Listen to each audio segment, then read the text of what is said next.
In his endorsement of you a few weeks ago, Mayor Bloomberg said he was motivated by the belief that you would do more to confront the threat of climate change than your opponent. Tomorrow you're going up to New York City, where you're going to, I assume, see people who are still suffering the effects of Hurricane Sandy, which many people say is further evidence of how a warming globe is changing our weather. What specifically do you plan to do in a second term to tackle the issue of climate change? And do you think the political will exists in Washington to pass legislation that could include some kind of a tax on carbon? You know, as you know, Mark, we can't attribute any particular weather event to climate change.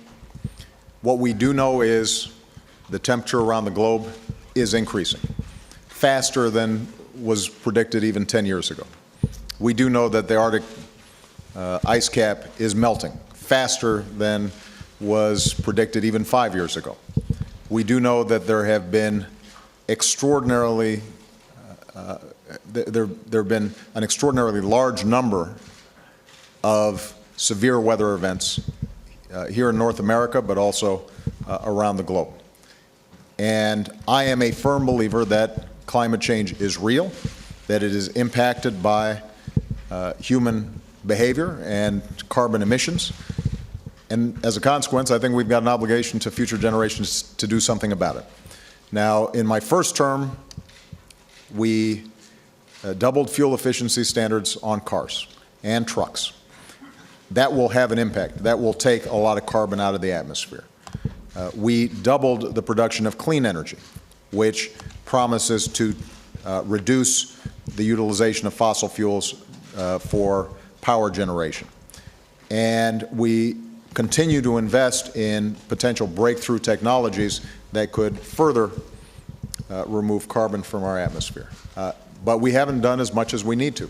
So what I'm going to be doing over the next several weeks, next several months, is having a conversation, a wide-ranging conversation with scientists, engineers, and elected officials to find out what more can we do to make short-term progress in reducing carbons, and then, you know, working through an education process that I think is necessary, a discussion, a conversation across the country about, you know, what realistically can we do long-term to make sure that this is not something we're passing on to future generations that's going to be very expensive and very painful to deal with.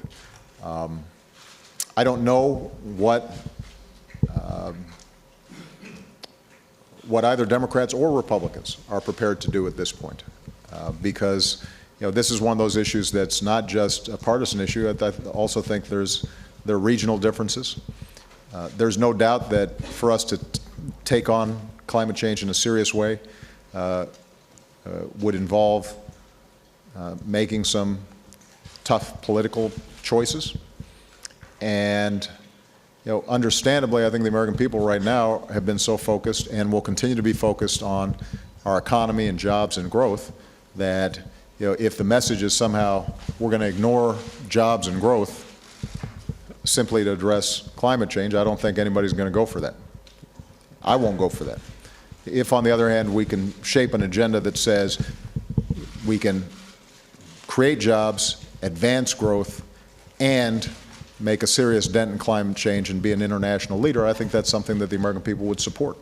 So, you know, you can expect that you'll hear more from me in the coming months and years about how we can shape an agenda that garners bipartisan support and helps moves this agenda forward.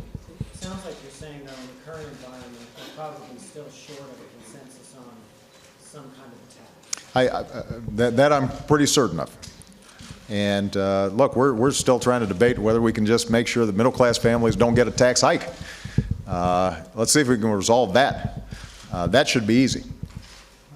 This one's hard, but it's important because, you know, one of the things that we don't always factor in are the costs involved in these natural disasters. We just put them off as something that's unconnected to our behavior right now. And I think